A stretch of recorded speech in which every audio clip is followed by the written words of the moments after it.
What if the most desolate, frozen place on Earth suddenly became the most valuable piece of real estate on the planet? Well, that's exactly what's happening with Greenland. We're going to dive into this mystery, because this giant island of ice has somehow kicked off a new kind of Cold War, and it all starts with one pretty crazy question. It's the question that popped into everyone's head when the US said they wanted to buy it, right?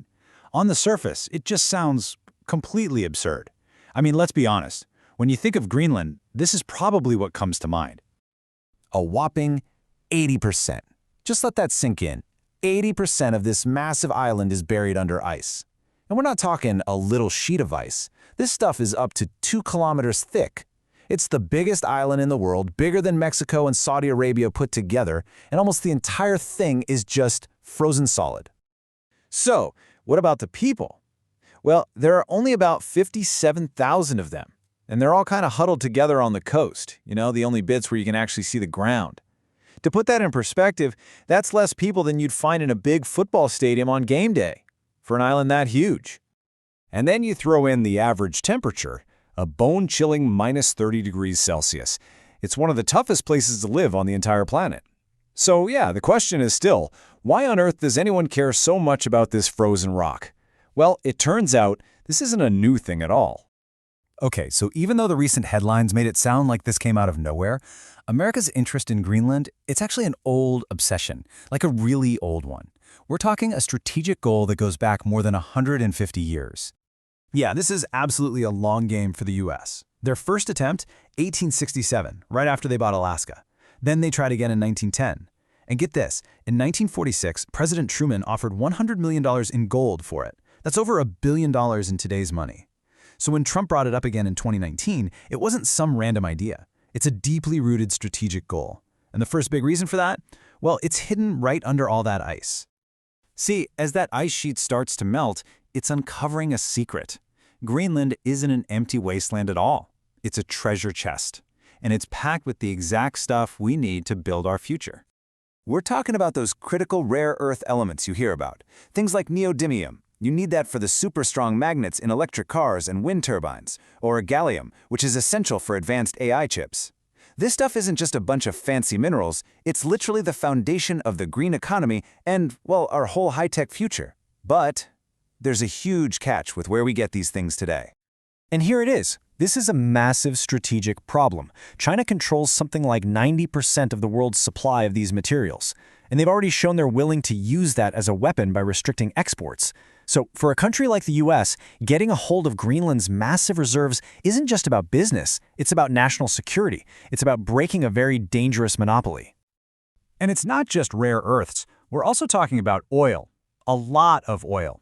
Estimates suggest there could be at least 31 billion barrels just off one part of the coast. And that's before we even know what's hiding under the rest of that massive ice sheet. But as valuable as all that stuff is, Greenland's real power might not be what's under it, but where it is. Okay, I want you to picture a map of the world. Geopolitically, Greenland is like an unsinkable aircraft carrier sitting right at the top of the world. It's parked perfectly between North America and Russia, which makes it one of the most strategically important pieces of land on the entire planet. The US is already there, actually. They have the Thule Air Base, which is home to some incredibly important early warning radar. Think about it. The shortest path for a missile to travel from, say, Russia to the US is right over the North Pole, right over Greenland. That base is the first set of eyes. It's the first line of defense. And it's not just that. The physical cables that carry the internet between North America and Europe, a lot of them pass right by here. If you control Greenland, you control all of that. There's this saying that really sums it up perfectly. He who holds Greenland holds the Arctic. From a military standpoint, it's that simple. It is the key to the whole region. But believe it or not, even that isn't the biggest reason for this mad dash for Greenland. The ultimate prize is something else entirely. So, what's the ultimate prize? The thing that could literally change the global balance of power? It's not a mineral, it's not a military base, it's a new highway, a global shipping lane carved out not by people, but by climate change. Okay, so for as long as we've had modern shipping, getting goods from Asia to Europe meant going the long way around, usually through the Suez Canal. But now, as the Arctic ice disappears, a new shortcut is opening up, the Northwest Passage. And this is not a small deal. We're talking about a route from Shanghai to London that's 9,000 kilometers shorter. It could shave 10 to 15 days off the trip. This is a complete game changer for global trade. And where does Greenland fit into all this? Well, it sits right at the front door of this new maritime superhighway. It's basically the gatekeeper. Controlling Greenland is like owning the toll booth for a huge chunk of future world trade. And you can bet the world's superpowers have noticed. So now, this high-stakes race is on. You've got Russia, who wants to control and tax the shipping lanes along its own Arctic coast. You've got China, who's dumping billions into what they're calling a polar Silk Road to get their goods to market faster. And then you have the United States, who looks at all this and realizes that controlling the Greenland side of the passage is their only shot at not getting left out in the cold. But this goes way beyond just money or military strategy. The struggle for Greenland has consequences that could seriously shake up the entire global political order, not to mention what it could do to the planet itself.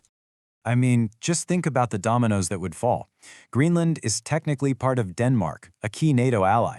If the US tried to force a sale or take it over, that could shatter the entire NATO alliance. The trust between America and Europe would be gone. It could kick off a dangerous new might makes right era, where big countries just take what they want. And we haven't even touched on the absolute environmental disaster that large-scale mining could cause in the Arctic, or what it would mean for the culture and independence of the Greenlandic people who actually live there. So, as that ice keeps melting, it's revealing a lot more than just rocks and new shipping lanes. It's revealing a dangerous new flashpoint for global conflict. The fate of this one huge frozen island could very well decide what the next 100 years of international relations look like. Is it going to be a new frontier for peaceful cooperation, or is this the spark that could ignite World War III? That's the terrifying question the world is now asking.